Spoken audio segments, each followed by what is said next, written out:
Voilà, nous allons commencer le module 2, la Covid, par le rappel de notions sur les pandémies dans le contexte de cette épidémie de coronavirus. La pandémie de référence, c'est la grippe espagnole. Elle a sévi les années 1918-1919. Elle est née en Chine, elle est passée par les USA, elle est revenue en Europe et elle a fini par diffuser dans le monde entier. D'après l'Institut Pasteur, elle aurait fait 50 millions de morts. C'est à mettre en perspective avec les presque 19 millions de morts de la Première Guerre mondiale. On voit bien sur ces images des références connues, des lits individualisés, des tentes pour isoler, des policiers avec des masques, des transports en commun avec des gens portant des masques, et puis des gens qui poursuivent leur travail avec des masques. La grippe de 1918 avait effectivement pour origine la Chine, pour la souche, et quand elle est passée aux États-Unis, il y a une mutation génétique qui l'a rendue d'autant plus virulente. L'Espagne, qui n'était pas impliquée dans le premier conflit mondial, a déclaré les cas, alors que les autres nations belligérantes s'étaient gardées d'évoquer cette épidémie. De ce fait, elle s'est répandue au travers le monde.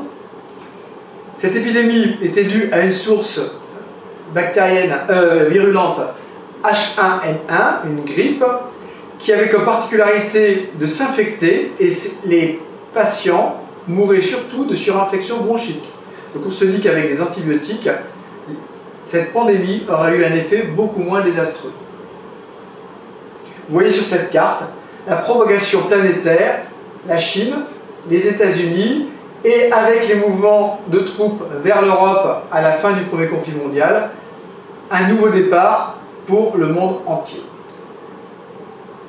Les objectifs de ce propos, c'est d'identifier une épidémie, une endémie, une pandémie, et connaître les stades et les stratégies pour gérer ces événements. L'endémie, elle se définit par la présence habituelle d'une maladie qui est infectieuse en général, dans une population déterminée ou une région précise, avec une incidence stable. C'est-à-dire que le nombre de cas qui survient tous les jours est à peu près stable. L'endémie typique, c'est le paludisme, que l'on connaît bien en Afrique, et qui infeste la zone intertropicale. Il n'y a pas d'évolution, sauf traitement particulier, à cette endémie, et nécessite une stratégie de prévention. Une autre endémie qui est également bien connue en Afrique est la fièvre jaune, pour laquelle il y a une vaccination. L'épidémie, c'est un épisode qui se définit par la croissance rapide de l'incidence de la maladie dans une région donnée pour une population donnée. On voit bien, elle reprend l'ensemble des schémas avec les gestes barrières qui lui permettent de l'éviter. L'incidence, on rappelle, c'est le nombre de cas nouveaux survenant dans une période donnée. Donc c'est une valeur absolue, tous les jours, on a un nombre de cas nouveaux. La prévalence, c'est le nombre de personnes atteintes par une maladie dans une population donnée. En général, c'est un pourcentage de la population. Le terme d'épidémie concerne les maladies classiques comme la grippe, le sida, le virus Ebola, mais également la variole autrefois. La grippe s'exprime par poussée saisonnière. Une pandémie, c'est une épidémie de très grande envergure. Elle se développe sur un vaste territoire en dépassant les frontières des États. L'OMS retient comme critère le fait qu'une pandémie se développe sur 2 continents. C'est donc pas lié au nombre de décès, mais à sa puissance d'extension. Dans l'histoire, on a comme grande pandémie la peste noire au XIVe siècle, qui a tué la moitié de l'Europe, la grippe espagnole dont on vient de parler, qui était meurtrière par ses complications, et puis les 2 pandémies dramatiques qui viennent de Chine, comme la pandémie Covid-19. Les notions de contamination, contagion et contagiosité sont importantes à reprendre. La contamination, c'est le fait pour un individu d'être infecté par un agent pathogène. Donc il est porteur, il est malade de cet agent pathogène. La contagion, c'est la propagation d'une maladie infectieuse entre individus d'une même population. Elle peut se faire par la voie aérienne, par le contact, par les excrétions. Et chaque fois qu'on étudie une maladie contagieuse, il faut savoir quel est le vecteur de contagion. La contagiosité, c'est le potentiel de transmission d'une maladie contagieuse d'un individu à l'autre. On considère que le patient contaminé peut contaminer un certain nombre, et c'est plus ou moins grand, d'autres patients qui étaient jusque-là sans maladie. Le virus de la grippe, ce coefficient est de 1. Pour la rougeole, il est 9. On le voit très bien à côté. Vous voyez, on part d'Ebola, la grippe, donc des contagiosités qui sont minimes, jusqu'à la rougeole, qui est très très importante, suivant qui peut monter jusqu'à 12 à 18. Le R0, qui est un petit peu le coefficient que l'on étudie et dont on parle souvent, dit que quand un R0 est inférieur à 1, eh bien, la personne infecte au grand maximum une autre personne, donc c'est une épidémie qui est en train de décliner. Quand il est égal à 0, c'est une épidémie qui est stable. Quand elle est supérieure à 1, c'est une épidémie qui se développe. Les 3 pandémies provoquées au XXIe siècle sont liées à des coronavirus. Il y a donc le SRAS, qui a finalement touché peu de personnes, à peu près 8000, avec un taux de létalité de 10%. Là aussi, c'était en zone asiatique. Le MERS-CoV, dont le réservoir animal était dromadaire, qui est situé au Moyen-Orient, qui a comme localisation les voies respiratoires, mais également le tube digestif et les reins. Actuellement, on a peu de cas. Et un taux de létalité, par contre, très important de 34%. Et puis, le Covid-19, cette épidémie qui finalement touche énormément de monde, à la date du 18 mai, on est à 4 700 000 cas confirmés, avec une mortalité, enfin un nombre de décès compté qui est à 318 213. On ne compte plus de létalité, car la question pour déterminer une létalité, c'est de connaître le nombre exact de cas infectés. Or, avec le caractère très insidieux du Covid-19, on n'est jamais sûr exactement du nombre de cas de gens qui sont porteurs de cette infection. Mais on voit sur cette courbe en bas qu'il y a une inflexion et une montée très très importante de manière asymptotique, et qui fait qu'à un moment donné, au moment de ce coude, la maladie progresse. Là également une carte du 18 mai qui montre toutes les zones tachées de rouge, qui sont des zones où la Covid sévit de manière très très importante. Les stades et les stratégies. En fait, les stades ont une valeur épidémiologique, mais c'est surtout la politique qui suit la détermination de ces stades. C'est donc un mode de lutte contre la propagation de cette épidémie qui est rattaché au stade. Le stade 1, c'est freiner l'introduction du virus. Tout est fait par des mesures de quarantaine, des suivis des quelques personnes qui ont pu être diagnostiquées, pour identifier le patient zéro, voir les contacts et essayer de garder hors du territoire l'épidémie. Le stade 2, on sait que l'épidémie est en train d'arriver, on freine la propagation. Là, on évite les grands rassemblements, on prend des mesures restrictives sur les liens sociaux. Naturellement, on fait la promotion des gestes barrières, mais on sait que l'épidémie est là, on la freine. Et puis le stade 3, c'est le stade épidémique.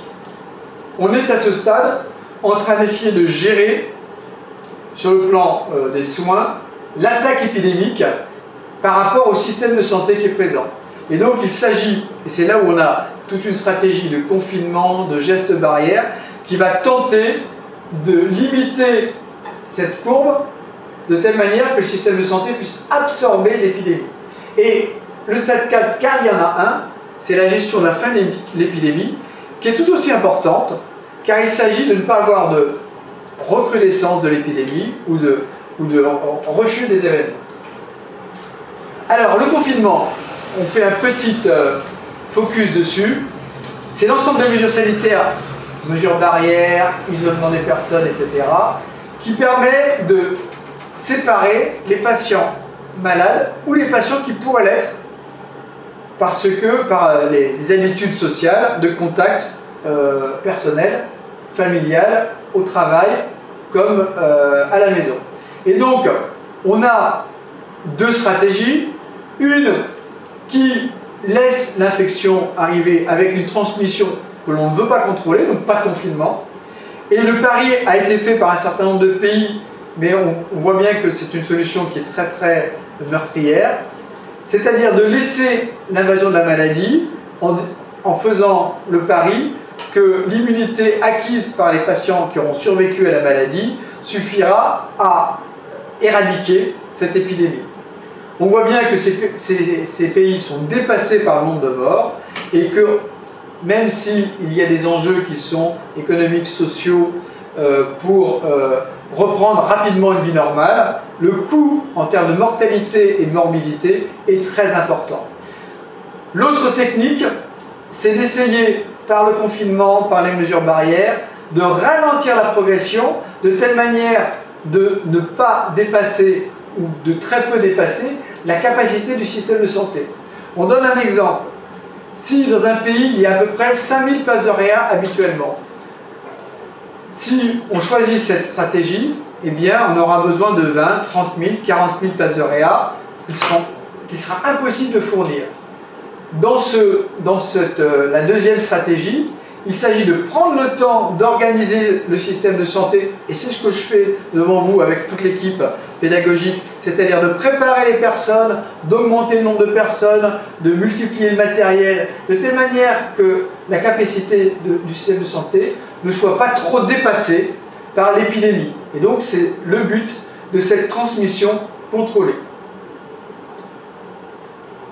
Alors, est-ce qu'il y a un lien dans le Covid entre la gravité des symptômes et finalement l'issue? Eh bien, je vous ai mis ces éléments-là.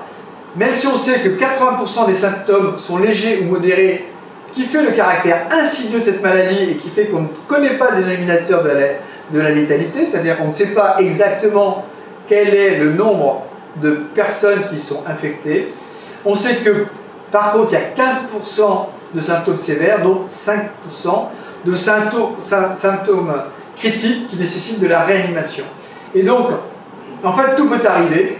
On a des gens qui ont initialement des symptômes sévères ou très sévères qui vont aller spontanément vers la guérison, d'autres qui avaient des symptômes légers qui vont aller vers le délai.